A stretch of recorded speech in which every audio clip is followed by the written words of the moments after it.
Hello, my name is Sasa Girl and I'm a baklang kanal and yun nga, magchikahan tayo tungkol sa Maria Hiwaga. Yo, it's your boy, Sasa Boy. Eh, gago. Ano ang inspiration mo behind all this? Bakit ka gumawa ng ganitong kanta? Gumawa ko ng ganitong kanta kasi one of the boys ako, ganyan. Geng, geng. Eh!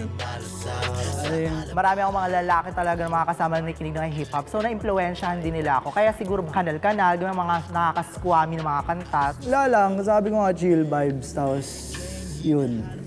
Ano lang tayo dito, tropa, gano'n. Eh, gago. Ayun na nga. Ano ako dito, gagaya ako. Di ba napaka-boring naman kung mga lalaki lang naman nandyan, di ba? So, kailangan pasukin nating lahat.